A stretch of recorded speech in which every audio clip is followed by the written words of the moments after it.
North Dakota State finishes off the home sweep of Omaha 80-66 after surviving last night 71-69. And the Bison, along with South Dakota, both 4-0 here in Summit League play. Brian, Shawn, Greg Stemen back to wrap this one up. But if you're David Richmond, you got to feel really good. You got the 2 road wins last weekend at Western Illinois.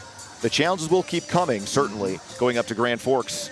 And UNE feeling pretty good about itself after picking up a road win at Oral Roberts last night. I agree with you, and I think, you got a little bit of both. Last night, all of a sudden, Omaha makes that comeback, and you got to hit a game winner to get out of there. How do your guys respond the next day? And you talked about it in the post-game interview with Dave. I thought they adjusted very well, made some tweaks, kept basically Tut and Pyle as non-factors. Ruffin really struggled. I thought their defensive effort was great throughout the course of the 40 minutes tonight. Now let's take a look at some of the second half highlights brought to you by Avera Orthopedics. And Pyle still did his work. Played his tail off over 30 minutes. Battled all he could in there. 11 points, 8 boards for the senior big man.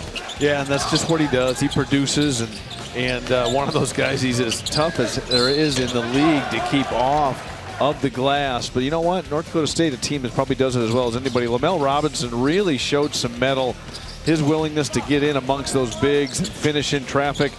Excellent quickness on the defensive end as well. Yeah, he's got some shake to him, no doubt about it. 13 points off the bench after going scoreless last night.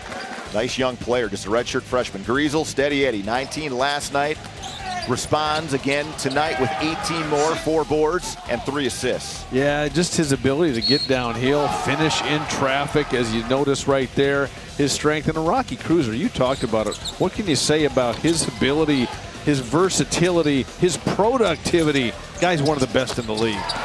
Tough guy to guard, no doubt about it. And Rocky, back-to-back 19-point performances. Also had 11 boards to go with 12 last night. And I think the efficiency on the offensive end, we were wondering how is this North Dakota State team going to score? Who is going to pick up the slack with the Vinny Shaheeds and Tyson Wards gone? Guys that filled those roles and then some. Well, they have, and it's by committee. I think sometimes people go, well, who's your go-to player? I don't know if they have a go-to player, but they have a go-to scheme. If they want to post up find a mismatch in the post or do whatever, they've got a number of different ways they can go, and they've got a lot of talented players that can respond.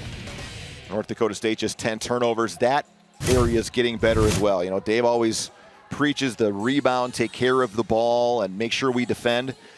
And North Dakota State's shown the ability to do that. And I think especially you saw it, and Dave alluded to it in his post-game interview, the ability to defend at the rim is what the challenge is. They have so many long bodies in there. Yeah. Not easy to finish when you get inside. No, it isn't. I mean, the length at times. We talked about it, 6'10", 6'10", 6'7", 6'6", 6'5".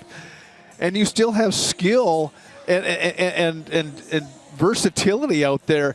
They're going to be a nightmare for a lot of teams in this league, and I think there's still a lot of room for improvement for this North Dakota State group. It'll be interesting to see how they match up with North Dakota coming up next weekend in Grand Forks. That should be fun. I think UND has some pieces. They're playing a lot better here the last couple of weeks, too. They do, and you mentioned it. They gained some confidence with a road win at Oral Roberts, an extremely talented team in the league. And you know what? When these two rivals get together, especially up in Grand Forks, it's going to be a stiff, difficult challenge for this North Dakota State team. Well, it's been great having you along with us the last couple of days. We'll step aside and be back in a couple of weeks when the Denver Pioneers come to town on January 23rd. For Greg Stemen and our entire Midco SN crew, I'm Brian Shawn saying so long from Fargo. The Bison are 4-0 in Summit League play.